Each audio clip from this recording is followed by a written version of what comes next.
삼촌, 저 정말 못 버티겠어요. 무슨 소리냐? 네가 그런 말을 할 나이가 아니잖니? 사실 부대에서 매일이 지옥이에요. 아무도 모르는 곳에서 일어나는 일들을 삼촌도 군인이셨으니까 아시죠? 면회 오지 마세요. 저 때문에 삼촌까지 위험해지면 안 되니까. 민규야, 도대체 뭔 일이 생긴 거냐? 이 편지가 마지막일지도 몰라요. 작전명 침묵의 늪. 삼촌은 기억하실 거예요. 그 작전명을 네가 어떻게 알고 있지? 여러분은 지금 무엇을 하며 듣고 있나요? 혹시 새벽 조깅을 하면서 아니면 설거지를 하면서 여러분의 일상이 궁금합니다. 댓글로 알려주시면 더 즐거운 시간이 되실 거예요. 잠깐만요. 구독과 좋아요 한 번씩만 꼭 부탁드립니다. 바로 시작하겠습니다. 새벽 5시 깊은 산속 작은 암자에서 장문수가 눈을 떴다. 그의 하루는 언제나 같은 의식으로 시작된다. 마당 한가운데 서 있는 오래된 느티나무 앞에 무릎을 꿇고 정화수 한 그릇을 올린 뒤 묵묵히 절을 올리는 것이었다. 오늘도 평안하게 해주소서. 그의 목소리에는 간절함보다는 체념이 스며 있었다. 30년 전 그 마지막 작전 이후로 그는 매일 아침 이 나무 앞에서 사죄했다. 죽은 자들에게, 살아남은 자들에게, 그리고 무엇보다 자신에게. 아침 7시가 되자 마을 사람들이 하나둘 찾아오기 시작했다. 무당님, 저희 집 막내가 계속 아프대서요. 아이고, 무당님. 우리 논에 물이 안 들어와서 그래요. 문수는 대부분의 요청을 조용히 거절했다. 지금은 신령님이 침묵하고 계시니다. 사람들은 실망스러운 표정을 지었지만 더 이상 강요하지 않았다. 이 산속의 무당이 보통 사람이 아니라는 걸 모두가 알고 있었기 때문이다. 오후 2시 우체부가 등산화를 신고 가파른 산길을 올라왔다. 무당님 편지 왔습니다. 문수는 편지를 받아들고 발신인을 확인했다. 부대 보급처라고 적혀 있었다. 민규에게 보낸 면회 신청서에 대한 답변이었다. 편지를 뜯는 그의 손이 미세하게 떨렸다. 면회 신청이 거부되었습니다. 사유 본인의 요청에 의한 면회 거부. 문수의 눈빛이 차갑게 굳어졌다. 민규가 그럴 리 없다는 걸 알고 있었다. 그 아이는 어릴 때부터 외로움을 타는 성격이었고 삼촌인 자신을 의지하며 살아왔다. 본인의 요청이라. 그는 편지를 다시 읽어보았다. 그리고 우체통을 확인했다. 그 안에는 한 달 전에 도착했지만 읽지 않았던 민규의 편지가 들어 있었다.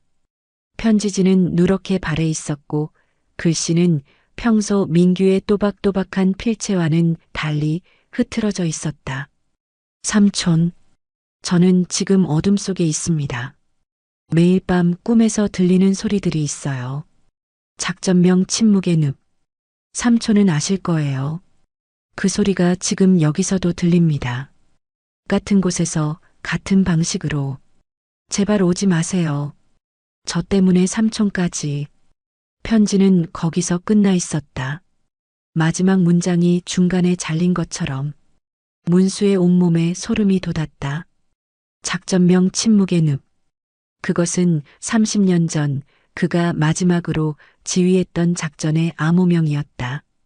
그 작전으로 인해 23명의 민간인이 죽었고 그는 그 사실을 은폐했다. 그리고 그것이 발각될 뻔했을 때 모든 책임을 지고 전역했다. 그런데 민규가 어떻게 그 작전명을 알고 있는 것일까? 해가 지기 시작했다. 문수는 암자 마당에 돗자리를 깔고 앉았다. 그의 앞에는 낡은 장구와 북이 놓여 있었다. 오늘 밤 그는 오랜만에 굿을 열기로 결심했다. 신령님, 오늘은 제가 여쭙고 싶은 것이 있습니다. 그의 손이 북채를 잡았다. 첫 번째 장단이 산속에 울려 퍼졌다. 밤 9시 문수의 굿이 시작되었다. 평소와는 다른 점이 있었다. 그는 특정한 이름을 부르지 않았고 특정한 지역도 언급하지 않았다. 대신 이상한 주문을 중얼거렸다. 어둠 속에서 신음하는 아이들아. 침묵 속에서 썩어가는 진실들아. 북소리가 점점 격렬해졌다. 그의 몸이 리듬에 맞춰 흔들리기 시작했다. 오늘 밤 그 아이 곁을 비춰주소서. 혼자가 아니라는 걸 알게 해주소서. 같은 시각 200km 떨어진 군부대에서는 이상한 일이 벌어지고 있었다. 민규가 있는 생활관에서 갑자기 북소리가 들려온다는 신고가 들어왔다. 당직사관이 확인해 보았지만 아무것도 발견할 수 없었다. 이상하네. 분명히 북소리가 들렸는데 혹시 라디오 소리 아닙니까? 아니야. 장구 소리도 섞여 있었어. 그 시각 민규는 침대에 누워 천장을 바라보고 있었다. 그의 귀에도 희미하게 북소리가 들렸다. 하지만 그것이 환청인지 실제인지 구분할 수 없었다. 민규의 마음속에 삼촌의 얼굴이 떠올랐다.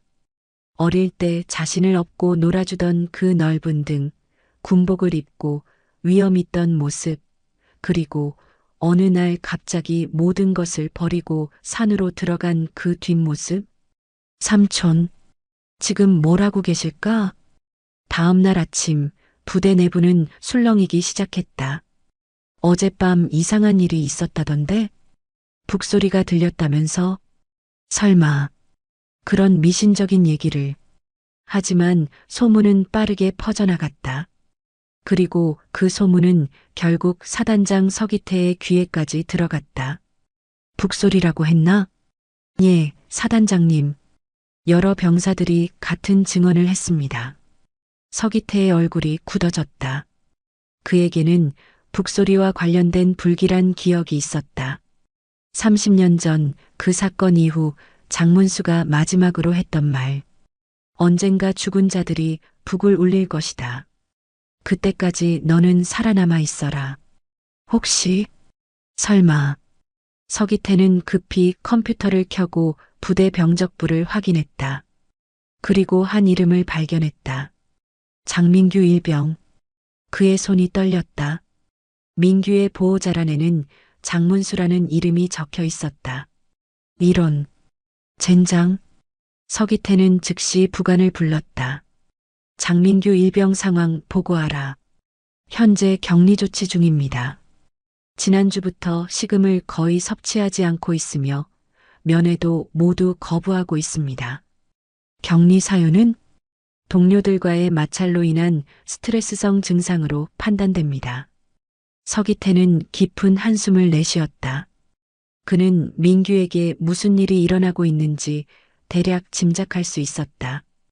이 부대는 30년 전부터 변하지 않았다. 시스템은 그대로이고 사람들만 바뀌었을 뿐이었다. 장민규 일병을 즉시 의무대로 이송하라. 그리고 서기태는 잠시 망설였다. 혹시 부대 주변에서 이상한 소문이나 징조 같은 게 있으면 즉시 보고하라. 무슨 소문 말입니까? 무당이나 구판 같은 얘기 말이다. 부관의 눈이 커졌다. 실제로 어제 마을 주민들 사이에서 그런 얘기가 나왔습니다. 산속 무당이 굿을 열었는데 그 북소리가 여기까지 들렸다고. 서기태의 얼굴이 새하얗게 변했다. 그 무당의 이름을 혹시 알아냈나? 장문수라고 합니다. 순간 서기태의 머릿속이 하얗게 변했다. 30년 만에 다시 들리는 그 이름.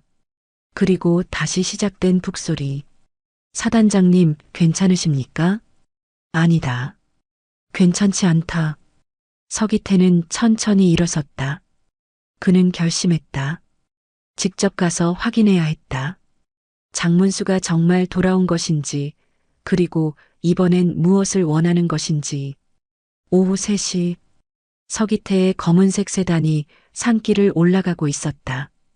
그는 운전대를 잡은 손에 힘을 주었다. 30년 만에 다시 만나게 될 그 사람을 생각하니 가슴이 답답해졌다. 장문수. 그는 서기태에게 상관이자 동시에 스승이었다. 냉철하고 완벽했던 작전 지휘관. 하지만 마지막 작전에서 모든 것이 틀어졌다. 침묵의 늪 작전. 북한 간첩 소탕 작전이었지만 민간인들이 휩쓸렸다. 23명이 죽었고 그 중에는 아이들도 있었다. 서기태는 그때 문수에게 건의했었다. 장군님, 이 사건을 공개하면 우리는 물론 군 전체가 흔들립니다. 차라리 뭐라고? 은폐하는 게 나을 것 같습니다. 문수는 그때 오랫동안 침묵했다. 그리고 결국 고개를 끄덕였다. 알겠다. 내가 책임진다. 하지만 1년 후 유족들의 진상규명 요구가 거세졌고 언론의 관심도 높아졌다. 그때 문수가 한 일은 서기태의 예상을 뛰어넘었다. 그는 모든 책임을 지고 홀로 전역했다. 그리고 마지막에 서기태에게 한 말이 지금도 귓가에 맴돌았다. 기태야, 나는 이제 신에게 심판받으러 간다. 너는 살아남아서 이런 일이 다시 생기지 않도록 해라. 하지만 서기태는 그 약속을 지키지 못했다.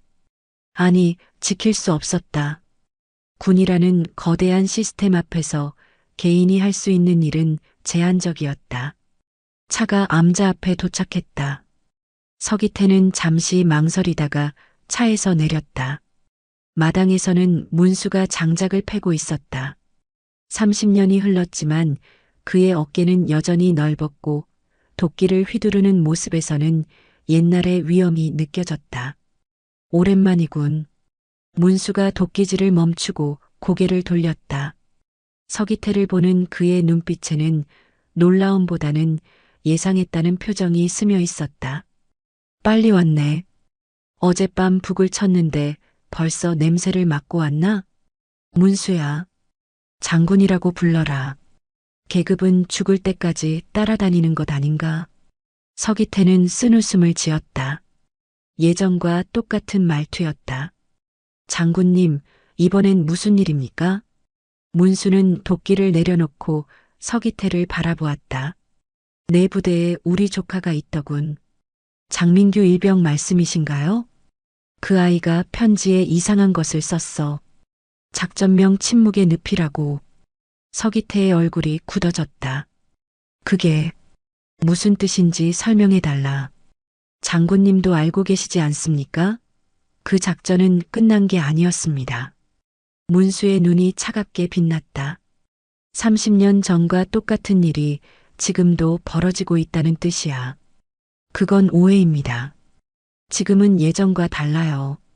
달라졌다고? 그럼 왜 그 아이가 면회를 거부하는 건데? 왜 편지에서 도움을 요청하는 건데? 서기태는 할 말이 없었다.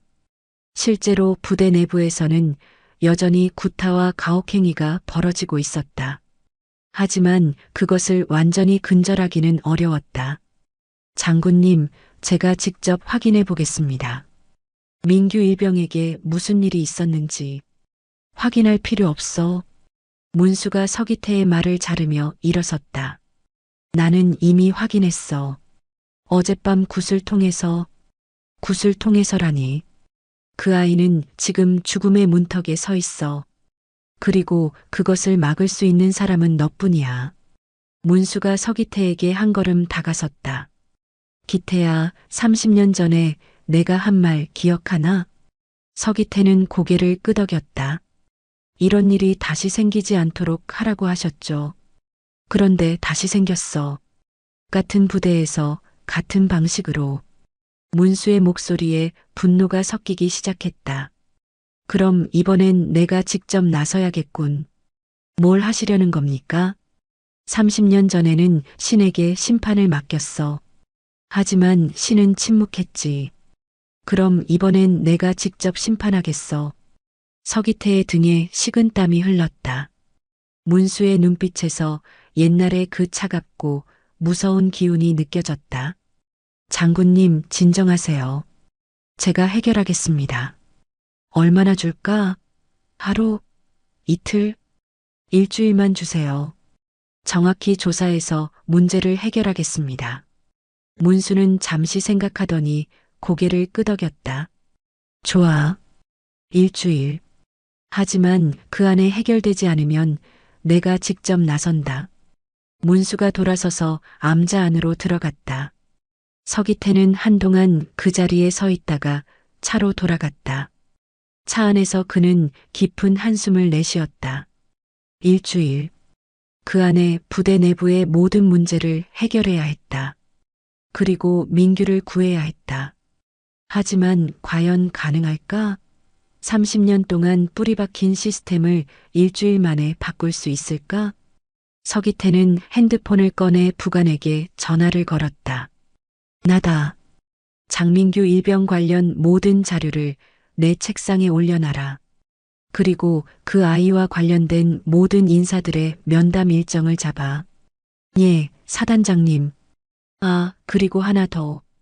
장민규 일병을 즉시 의무대로 이송하고 면회 허용하라. 하지만 본인이 거부하고 있습니다. 강제로라도 허용해. 이건 명령이야. 전화를 끊고 서기태는 다시 암자를 바라보았다. 창문 사이로 문수의 실루엣이 보였다. 그는 무언가를 준비하고 있는 것 같았다. 제발 문제없이 해결되기를. 하지만 서기태의 마음 한편에서는 불길한 예감이 떠나지 않았다. 문수가 말한 내 방식이 무엇인지 너무나 잘 알고 있었기 때문이다. 이틀 후 서기태는 부대 내부 조사를 시작했다. 장민규와 직접적으로 관련된 인사들을 하나씩 면담했다. 소대장, 분대장, 같은 생활관 병사들까지. 처음에는 모두가 입을 다물었다. 별다른 문제 없었습니다. 평범한 병사였습니다라는 뻔한 대답만 나왔다. 하지만 서기태가 압박을 가하자 조금씩 진실이 드러나기 시작했다. 사실 민규가 좀 특이했어요. 같은 생활관의 상병이 입을 열었다. 어떻게 특이했지? 너무 모범적이랄까요? 다른 애들은 대충대충 하는데 민규는 항상 완벽하게 하려고 했어요. 그게 몇몇 선임들 눈에 거슬렸던 것 같아요. 구체적으로 말해봐. 처음에는 가벼운 장난 정도였어요. 짐을 숨긴다거나 청소를 다시 시킨다거나. 그런데 점점 심해졌죠. 상병의 목소리가 떨리기 시작했다. 어느 날부터는 밤마다 불러서 밤마다 뭘 했다는 거야? 정신교육이라고 했어요. 하지만 실제로는 상병이 말을 멈췄다.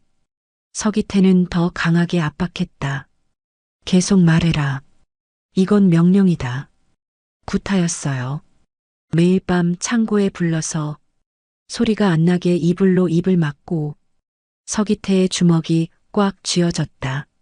누가 했지? 김혁진 병장하고 몇 명 더요. 서기태는 즉시 김혁진 병장을 불렀다. 26살의 병장은 뻔뻔스러운 표정으로 들어왔다. 앉아. 예. 장민규 일병과 무슨 일이 있었나? 별일 없었습니다. 거짓말하지 마라. 이미 다 알고 있어. 김혁진의 표정이 미세하게 변했다. 사단장님, 그냥 군기 잡는 차원에서. 군기? 서기태의 목소리가 낮아졌다. 이불로 입을 막고 구타하는 게 군기냐? 너희들이 그 아이에게 뭘 했는지 정확히 말해라. 김혁진은 한동안 침묵하다가 입을 열었다. 처음에는 정말 교육 목적이었어요. 그 애가 너무 자기 방식대로만 하려고 해서 군 생활에 적응을 못하고 있었거든요. 그래서 좀 더 강하게 가르쳐 줬어요. 그런데 그 애가 계속 저항하더라고요. 삼촌이 장군 출신이라면서 자꾸 그런 얘기를 하니까 서기태의 혈관에 찬 기운이 돌았다. 그래서 더 때렸다는 얘기냐? 아니에요. 그냥 좀 더 확실하게 교육을 시켰을 뿐이에요.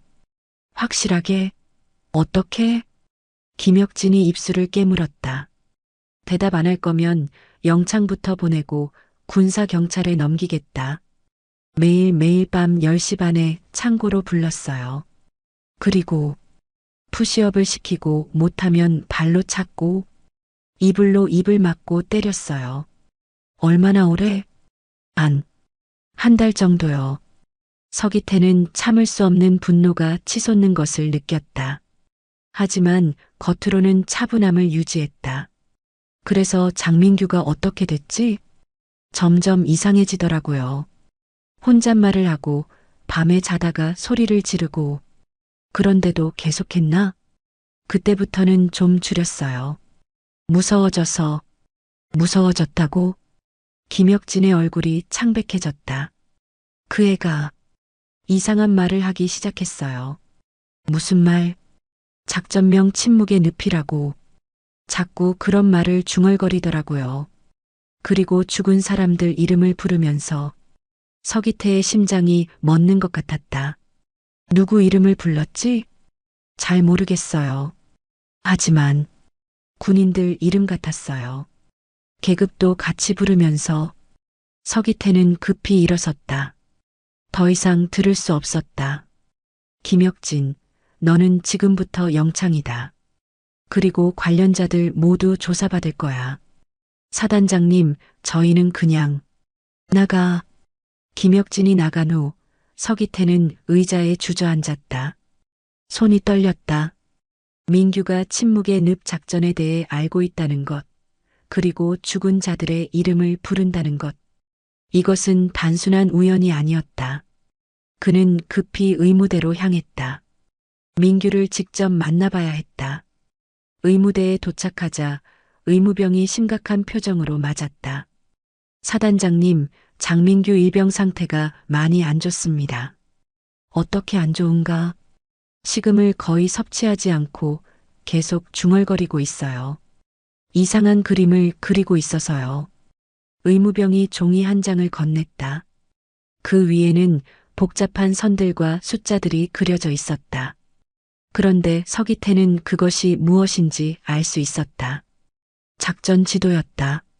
30년 전 침묵의 늪 작전의 지형도와 거의 일치했다. 이걸 민규가 그렸다고? 예. 계속 중얼거리면서 그리더라고요. 서기태는 민규가 있는 병실로 들어갔다. 민규는 침대에 앉아 허공을 바라보고 있었다. 그의 눈빛은 초점이 없었고 입술만 조용히 움직이고 있었다. 민규야. 민규가 천천히 고개를 돌렸다. 그의 눈이 서기태를 인식하는데 몇 초가 걸렸다. 사단장님? 그래, 나다. 기분은 어떠니? 민규의 눈에 눈물이 고였다. 사단장님, 저 정말 못 버티겠어요. 무슨 일이 있었는지 말해봐라. 민규의 입술이 떨렸다. 그는 한동안 말을 못하다가 간신히 입을 열었다. 매일 밤 그들이 와요. 죽은 사람들이. 누가 와? 작전에서 죽은 사람들. 민간인들도 군인들도 모두 와서 저에게 말해요. 서기태의 등에 식은땀이 흘렀다. 뭐라고 말하는데? 진실을 말하라고. 숨기지 말라고. 그리고 삼촌도 와요. 삼촌이 젊었을 때 모습으로 와요. 군복을 입고. 그리고 저에게 물어봐요. 너도 나처럼 될 거냐고. 민규의 목소리가 점점 작아졌다. 사단장님, 삼촌이 과거에 뭘 했는지 알고 있어요? 서기태는 대답할 수 없었다. 그 작전에서 무슨 일이 있었는지, 삼촌이 왜 군을 그만뒀는지 모두 꿈에서 봤어요. 민규야, 그건 꿈이야. 실제가 아니라고. 아니에요, 실제예요. 민규의 목소리가 갑자기 강해졌다. 그리고 지금 여기서도 똑같은 일이 일어나고 있어요. 무슨 뜻이지? 이 부대. 30년 전 그 부대랑 같은 부대예요. 같은 방식으로 사람들을 괴롭히고 같은 방식으로 숨기고. 민규가 갑자기 서기태의 손목을 잡았다. 사단장님도 알고 있죠? 삼촌과 함께했던 그 일을. 서기태는 민규의 손을 떼어내려 했지만 민규의 힘이 의외로 강했다. 제발. 이번엔 숨기지 마세요. 삼촌이 그렇게 됐던 것처럼 저도 그렇게 될 거예요. 민규야, 진정해라. 진정하라고요? 민규의 눈에 이상한 빛이 돌았다. 매일 밤 죽은 사람들이 와서 이야기하는데 어떻게 진정해요? 그때 민규가 갑자기 일어서서 창문 쪽으로 걸어갔다. 민규야, 뭐 하는 거야? 삼촌이 와요. 지금 와요. 민규가 창문을 가리켰다. 서기태가 창밖을 보니 멀리 산 쪽에서 연기가 피어오르고 있었다. 삼촌이 구슬하고 있어요. 저를 부르고 있어요. 민규야, 앉아라. 안 돼요. 가야 해요. 삼촌한테 가서 모든 걸 말해야 해요. 민규가 창문을 열려고 했다. 서기태는 급히 그를 말렸다. 민규야, 안 돼. 놓으세요. 저는 더 이상 견딜 수 없어요. 두 사람이 몸싸움을 벌이는 동안 의무병들이 달려왔다. 결국 민규는 진정제를 맞고 의식을 잃었다. 서기태는 민규의 침대 옆에 앉아 깊은 한숨을 내쉬었다. 상황이 생각보다 심각했다. 민규는 단순한 피해자가 아니었다. 그는 뭔가를 알고 있었고 그것이 그를 더욱 괴롭히고 있었다. 그리고 창밖으로 보이는 연기. 문수가 다시 굿을 열고 있다는 뜻이었다. 서기태는 핸드폰을 꺼내 부관에게 전화를 걸었다. 나다. 김혁진 병장과 관련자들 모두 체포하라. 그리고 장민규 일병을 특별보호 조치해라. 예, 사단장님. 아, 그리고 하나 더. 정지연 인권센터 직원에게 연락해서 면담 일정을 잡아라. 무슨 용건으로 말할까요? 장민규 일병 사건에 대한 협조 요청이라고 해. 전화를 끊고 서기태는 다시 창밖을 바라보았다. 연기가 점점 짙어지고 있었다. 문수야, 내가 뭘 하려는지 알겠어. 하지만 이번엔 내가 먼저 끝내겠다. 하지만 서기태의 마음 한편에서는 이미 늦었다는 생각이 들었다. 민규의 상태, 그리고 문수의 움직임을 보면 이 일은 단순히 부대 내부 문제로 끝나지 않을 것 같았다. 이틀 후 정지연이 부대에 도착했다. 41살의 그녀는 군 인권센터에서 10년 넘게 일해온 베테랑이었다.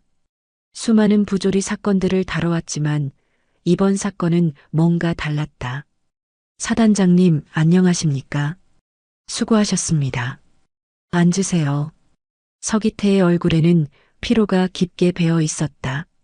장민규 일병권으로 연락 주셨는데 상황이 어떻습니까? 복잡합니다. 단순한 구타 사건이 아닌 것 같아서요. 정지연은 메모지를 꺼내 준비했다.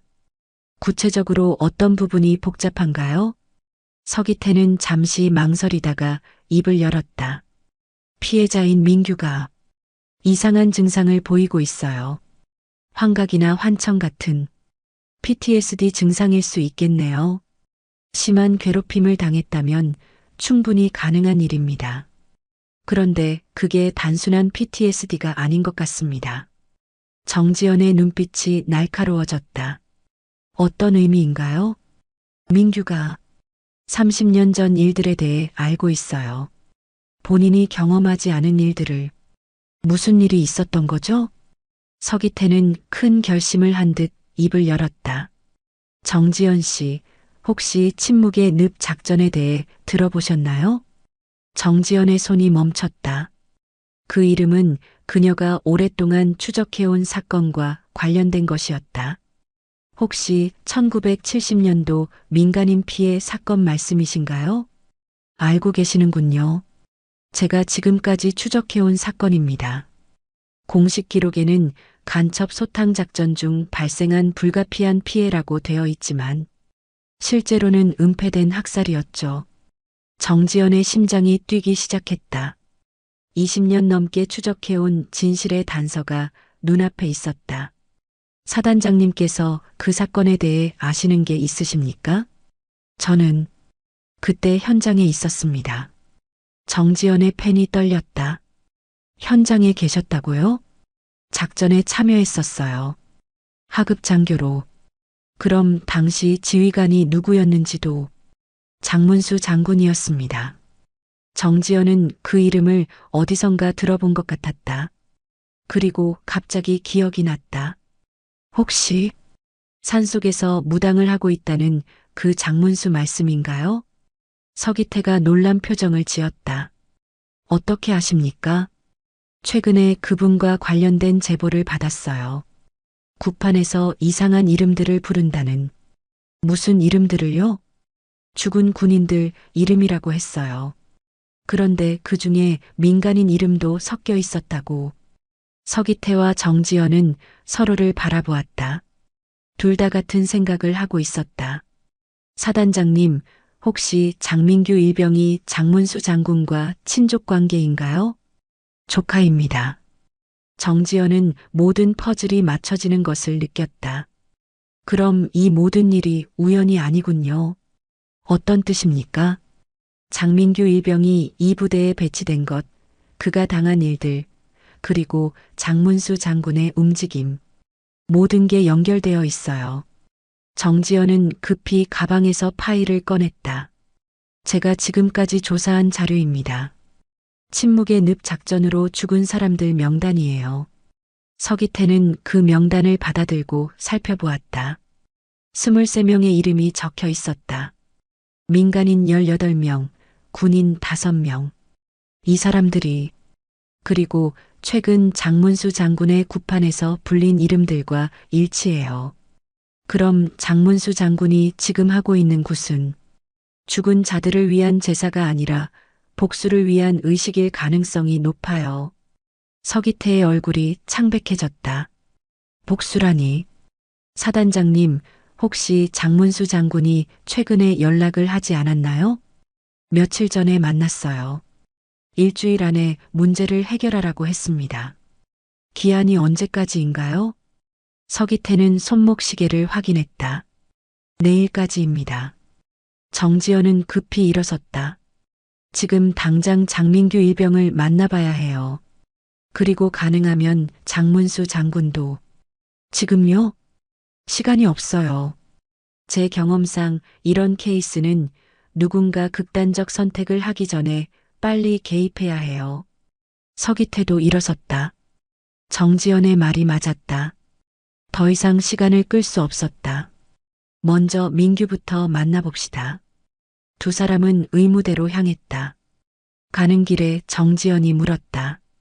사단장님, 혹시 당시 작전에서 무슨 일이 있었는지 말씀해 주실 수 있나요? 서기태는 한동안 침묵하다가 입을 열었다. 간첩 소탕 작전이었어요. 하지만 정보가 잘못되었던 것 같아요. 어떻게 잘못되었나요? 민간인들이 간첩으로 오인받았어요. 그리고 그들이 저항하자 학살이 일어났군요. 장문수 장군은 즉시 작전 중단을 명령했어요. 하지만 이미 늦었죠. 그래서 은폐하기로 한 건가요? 처음에는 그런 계획이었어요. 하지만 장문수 장군이 모든 책임을 지고 혼자 물러났어요. 정지연은 장문수라는 인물에 대해 다시 생각해 보았다. 단순한 은폐범이 아니라 자신의 방식으로 책임을 진 사람일 수도 있었다. 그럼 장군님은 왜 무당이 되신 걸까요? 속죄라고 했어요. 죽은 자들에게 사죄하며 살겠다고. 두 사람이 의무대에 도착했을 때 의무병이 급하게 달려왔다. 사단장님, 큰일 났습니다. 무슨 일이야? 장민규 일병이 사라졌어요. 뭐라고? 1시간 전에 확인했을 때는 있었는데 지금 보니까 없어요. 창문이 열려 있어서. 서기태와 정지연은 서로를 바라보았다. 설마 산으로 갔나? 정지연이 창밖을 바라보니 멀리 산에서 연기가 피어오르고 있었다. 지금 당장 수색대를 보내야 해요. 그래요. 하지만 그 전에 서기태는 정지연을 바라보았다. 우리부터 가봅시다. 장문수 장군을 만나러. 정지연은 고개를 끄덕였다. 이제 모든 진실이 한 곳에서 만나게 될 것 같았다. 해가 지기 시작할 무렵 서기태와 정지연은 산을 오르고 있었다. 멀리서 북소리가 들려왔다. 느리고 무거운 장단이 산골짜기에 울려 퍼지고 있었다. 저 소리, 뭔가 다르네요. 정지연이 말했다.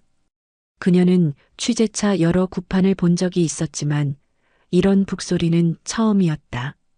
슬픔과 분노가 섞여 있어요. 문수의 굿은 원래 그래요. 서기태가 대답했다. 죽은 자들을 달래는 게 아니라 산자들에게 경고하는 거죠. 암자가 보이기 시작했다.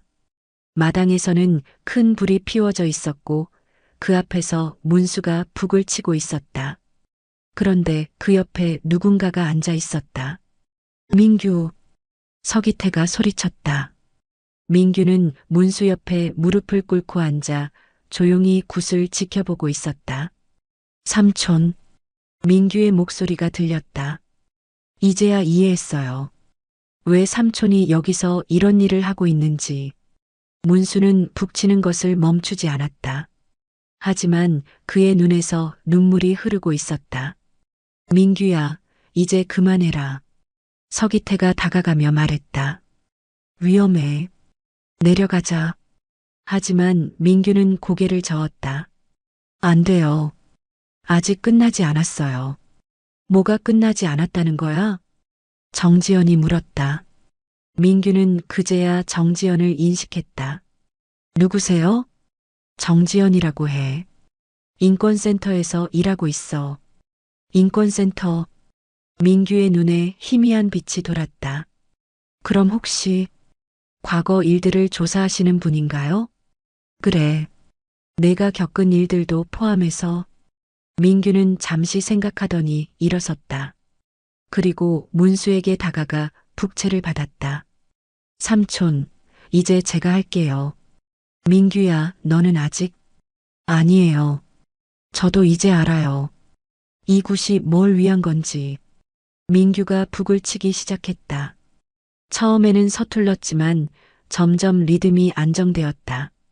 이 굿은 죽은 사람들을 위한 게 아니에요. 민규의 목소리가 북소리 사이로 들렸다. 산 사람들을 위한 거예요. 진실을 말하지 못하고 살아가는 사람들을 위한. 정지연은 메모지를 꺼내 기록하기 시작했다. 민규야, 내가 알고 있는 걸 모두 말해봐. 처음에는 꿈인 줄 알았어요. 매일 밤 나타나는 사람들이. 하지만 점점 선명해졌어요. 민규의 북소리가 빨라졌다. 30년 전 죽은 사람들이 제게 말했어요. 같은 일이 또 일어나고 있다고. 어떤 일이? 서기태가 물었다. 은폐요. 폭력을 은폐하고 피해자를 침묵시키고 가해자를 보호하는 일. 민규의 목소리에 분노가 섞이기 시작했다. 김혁진 병장이 저를 때릴 때마다 말했어요. 너희 삼촌처럼 되고 싶냐고. 문수의 얼굴이 굳어졌다. 그 말이 무슨 뜻인지 처음에는 몰랐어요. 하지만 꿈에서 본 거예요. 삼촌이 과거에 뭘 했는지. 민규야. 문수가 입을 열려 했지만 민규가 먼저 말했다. 삼촌은 잘못하지 않았어요. 민규의 목소리가 산에 울려 퍼졌다. 삼촌은 작전을 중단하려 했어요. 하지만 이미 늦었고, 그래서 모든 책임을 지고 떠난 거예요. 정지연이 급히 질문했다. 그럼 실제 가해자는 누구였지? 현장 지휘관들이었어요. 상황을 오판하고 무차별 사격을 명령한. 민규가 문수를 바라보았다. 삼촌, 이제 말해주세요. 진짜 누가 그 명령을 내렸는지. 문수는 오랫동안 침묵했다. 그리고 마침내 입을 열었다. 박철민 대령이었다. 서기태의 얼굴이 충격으로 일그러졌다. 박철민. 현재 국방부 차관이죠? 그래. 그 사람이 현장에서 사격 명령을 내렸어. 내가 중단하라고 했는데도. 그럼 왜 지금까지 침묵했던 겁니까? 정지연이 물었다. 증거가 없었어. 그리고 내가 총책임자였으니까. 문수가 일어서서 불을 바라보았다. 하지만 이제는 다르다. 같은 일이 또 일어나고 있으니까. 어떻게 다릅니까? 이번엔 내가 증언할 수 있어. 문수가 민규를 바라보았다. 이 아이가 살아있으니까. 정지연은 모든 것을 이해했다. 장군님께서 굿을 연 이유가 진실을 밝히기 위해서였군요. 반은 맞고 반은 틀려. 처음에는 정말 죽은 자들을 달래려고 했어. 하지만 민규를 보니까 달래는 걸로는 안 되겠더라고. 문수의 눈빛이 차갑게 변했다. 이번엔 싸우기로 했어. 산자들과. 서기태가 앞으로 나섰다. 장군님, 제가 도와드리겠습니다. 너는 이미 충분히 했어, 기태야. 아니에요. 저도 공범이었어요. 그때 은폐에 찬성했으니까. 서기태의 목소리가 떨렸다. 이번엔 제대로 하겠습니다. 모든 걸 밝혀내겠어요. 정지연이 두 사람을 바라보았다. 그럼 저는 어떻게 도와드릴까요?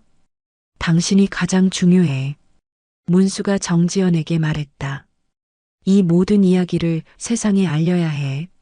과거의 진실과 현재의 문제를 모두. 정지연은 고개를 끄덕였다. 제가 할 수 있는 모든 것을 하겠어요. 그때 민규가 다시 북을 치기 시작했다. 이번에는 확신에 찬 리듬이었다. 이제 시작이에요. 민규의 목소리가 밤하늘에 울려 퍼졌다. 30년 동안 숨어있던 진실들이 이제 세상에 나올 거예요. 불길이 더욱 크게 타오르며 네 사람의 얼굴을 비췄다. 그들 각자의 눈에는 서로 다른 감정이 담겨 있었지만 하나의 목표를 향한 의지만큼은 같았다. 진실을 밝히는 것. 그리고 더 이상 같은 일이 반복되지 않도록 하는 것. 이틀 후 정지연은 서울의 한 언론사 사무실에 앉아 있었다.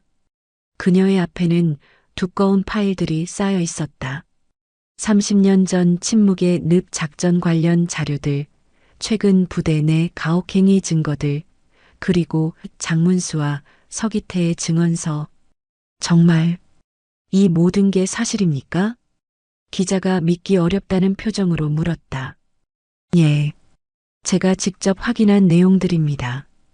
현재 국방부 차관이 30년 전 민간인 학살의 실질적 책임자라는 거죠? 그렇습니다. 그리고 그 은폐 시스템이 지금도 작동하고 있어요. 정지연은 또 다른 파일을 펼쳤다. 이게 최근 3년간 해당 부대에서 발생한 가혹행위 신고 건수예요. 모두 은폐되거나 축소 처리됐습니다. 기자의 표정이 심각해졌다. 하지만 이걸 보도하면 엄청난 파장이 일 텐데요. 그래서 더 중요해요. 이런 일들이 계속 반복되고 있거든요. 정지연의 핸드폰이 울렸다. 서기태였다. 정지연 씨, 큰일 났어요. 무슨 일입니까? 박철민 차관이 움직이기 시작했어요. 장문수 장군을 정신병자로 몰아가려고 해요. 정지연의 얼굴이 굳어졌다. 어떻게 알았죠? 국정감사 때 언급되었나 봐요. 차관이 직접 국방부 장관에게 보고했다고. 내용이 뭡니까? 산속 무당이 괴담을 퍼뜨리고 있다는 식으로요. 정신적 문제가 있는 전직 장군이 허위 사실을 유포한다고. 정지연은 기자를 바라보았다. 더 빨리 보도해야겠어요. 하지만 확인할 시간이 없어요. 지금 당장 1차 보도하고 추가 취재는 나중에 해요. 기자는 잠시 망설이다가 고개를 끄덕였다. 알겠습니다. 오늘 밤 9시 뉴스에 넣겠어요. 같은 시각 산속 암자에서는 문수가 마지막 굿을 준비하고 있었다. 민규는 그 옆에서 조용히 지켜보고 있었다. 이틀 전에 그와는 완전히 다른 모습이었다. 눈빛이 맑아졌고 얼굴에도 생기가 돌았다. 삼촌, 정말 마지막인가요? 그래. 이제 할 일은 끝났어. 문수는 북 앞에 앉으며 말했다. 30년 동안 죽은 자들에게 사죄했지만 정작 산 자들은 구하지 못했어. 그게 내 한계였지. 이제는 다르죠. 너 때문이야. 내가 살아있어 주어서 진실을 말할 수 있게 됐어. 문수가 북채를 들었다. 오늘 밤이 지나면 모든 게 바뀔 거야. 좋은 쪽으로든 나쁜 쪽으로든. 무서우시지 않아요? 무섭지. 하지만 이제는 더 이상 물러설 수 없어. 문수가 북을 치기 시작했다. 하지만 이번에는 달랐다. 슬프거나 분노의 찬소리가 아니라 희망적이고 밝은 리듬이었다. 이건 해방의 굿이야. 오후 9시 전국에 충격적인 뉴스가 전해졌다. 현직 국방부 차관, 30년 전 민간인 학살 은폐 의혹. 전직 장군의 증언으로 드러난 충격적 진실. 지금도 계속되는 군 내부 가혹행위와 은폐 시스템. 박철민 차관의 집에서는 긴급회의가 열리고 있었다. 이 모든 게 장문수 때문이군. 박철민의 목소리에는 분노가 가득했다. 30년 만에 나타나서 이런 짓을. 차관님, 어떻게 하시겠습니까? 측근이 물었다. 반박해야지. 정신적 문제가 있는 사람의 헛소리라고. 하지만 서기태 사단장도 증언했다던데요. 박철민의 얼굴이 일그러졌다. 그 배신자까지. 좋아. 전면전으로 가자.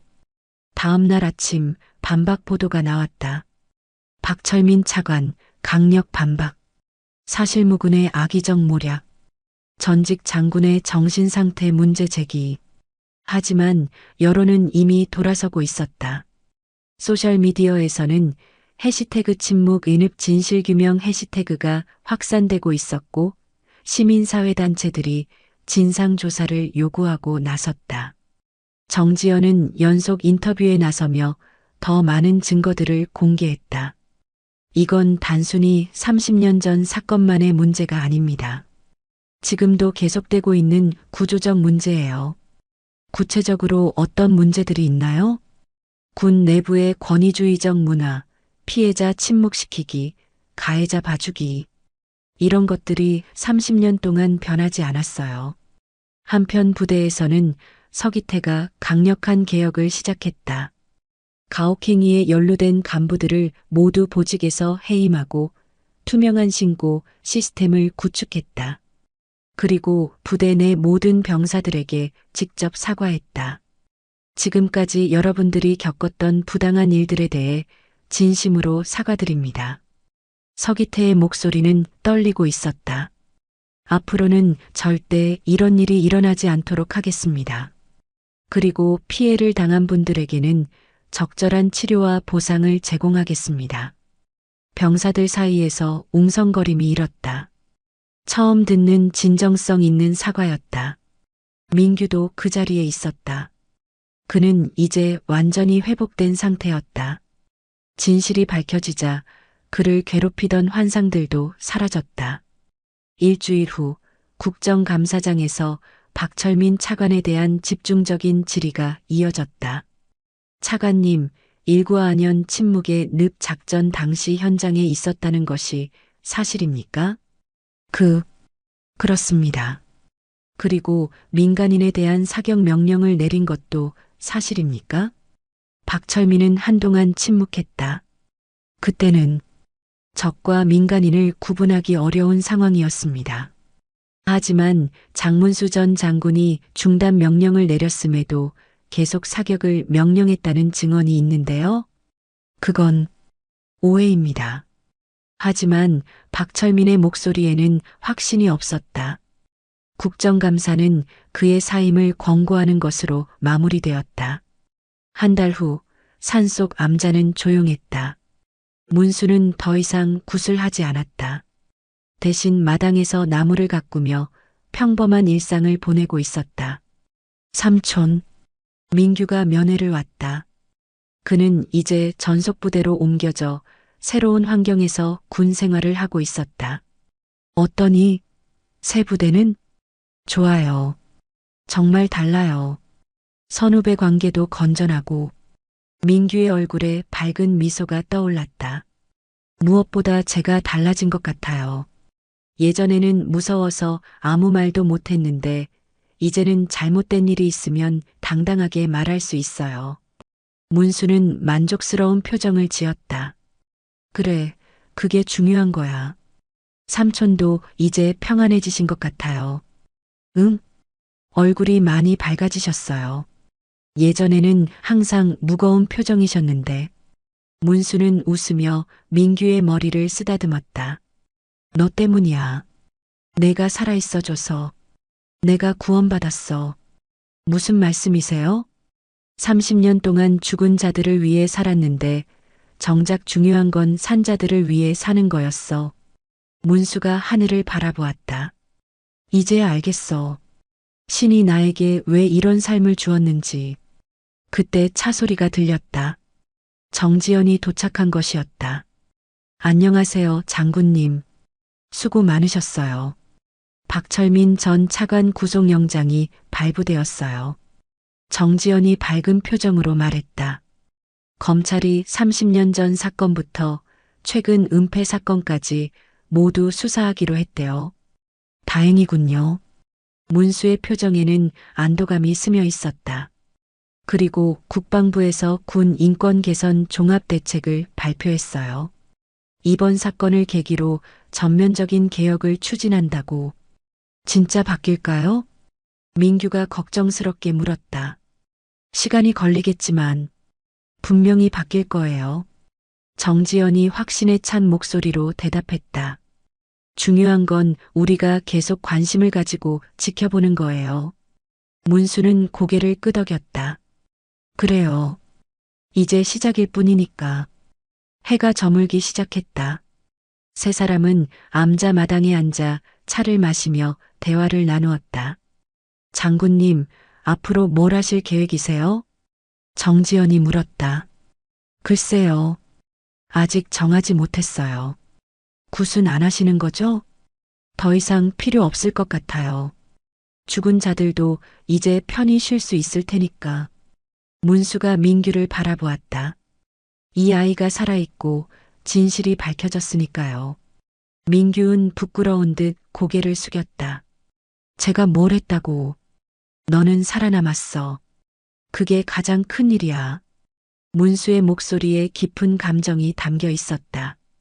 그리고 진실을 말할 용기를 가졌고 정지연도 민규를 바라보며 말했다. 정말 대단해요. 쉽지 않았을 텐데. 문수가 일어서서 창고에서 무언가를 가져왔다. 낡은 북이었다. 이제 이건 필요 없을 것 같아서 문수가 북을 민규에게 건넸다. 왜 저한테 주세요? 언젠가 필요할 때가 있을 거야. 진실을 말해야 할 때. 민규는 북을 받아들고 조심스럽게 만져보았다. 무겁네요. 그래. 진실의 무게야. 해가 완전히 진 후 정지연과 민규는 하산했다. 문수는 혼자 암자에 남았다. 그는 마당에 앉아 별을 바라보았다. 오랜만에 마음이 평온했다. 30년 동안 짊어지고 다녔던 짐을 내려놓은 기분이었다. 죽은 자들에 대한 죄책감, 산 자들에 대한 책임감. 모든 것이 이제 제자리를 찾은 것 같았다. 이제 정말 끝났구나. 문수는 중얼거리며 암자 안으로 들어갔다. 6개월 후 정지연은 새로운 사건을 조사하고 있었다. 다른 부대에서 일어난 가혹행위 사건이었다. 하지만 예전과는 달랐다. 신고자가 스스로 나섰고 동료들도 적극적으로 증언에 나섰다. 그리고 부대 지휘관도 즉시 조치를 취했다. 많이 달라졌네요. 정지연이 혼자 중얼거렸다. 침묵의 늪 사건 이후로 분위기가 확실히 바뀐 것 같아요. 민규는 이제 상병이 되어 후임들을 가르치고 있었다. 야, 그런 식으로 하면 안 돼. 한 일병이 청소를 대충 하자 민규가 말했다. 하지만 선임들도 이 정도로. 그게 문제야. 잘못된 관습을 계속 따라하면 안 되지. 민규는 일병에게 올바른 방법을 가르쳐 주었다. 앞으로는 내가 후임들에게도 똑같이 가르쳐 줘야 해. 알겠지? 네, 선임. 서기태는 지금 국방부에서 군 인권 개선 업무를 담당하고 있었다. 부대를 떠나기 전 마지막 훈시에서 그가 한 말이 아직도 모든 병사들의 기억에 남아 있었다. 여러분 한 사람 한 사람이 소중합니다. 그리고 여러분이 겪는 일들이 모두 중요합니다. 침묵하지 마세요. 잘못된 일이 있으면 당당하게 말하세요. 문수는 여전히 산속에서 살고 있었다. 하지만 이제는 진짜 평범한 노인이 되었다. 마을 사람들이 찾아와 상담을 구하면 진심으로 들어주었고 필요하면 적절한 조언도 해주었다. 무당님, 우리 아들이 군대에서 힘들어하는데 걱정 마세요. 요즘은 예전과 달라요. 그리고 혹시 정말 문제가 있으면 문수는 정지연의 연락처를 건넸다. 이분께 연락하세요. 분명히 도와주실 거예요. 어느 날 저녁 민규가 면회를 왔다. 삼촌, 좋은 소식이 있어요. 뭔데? 제가 간부 지원하기로 했어요. 문수의 눈이 커졌다. 정말? 네. 후배들을 제대로 가르치고 싶어서요. 삼촌처럼 되고 싶어요. 진짜 군인이. 문수의 눈에 눈물이 고였다. 고맙다, 민규야. 그날 밤 문수는 오랜만에 꿈을 꾸었다. 30년 전 죽었던 23명의 사람들이 나타났다.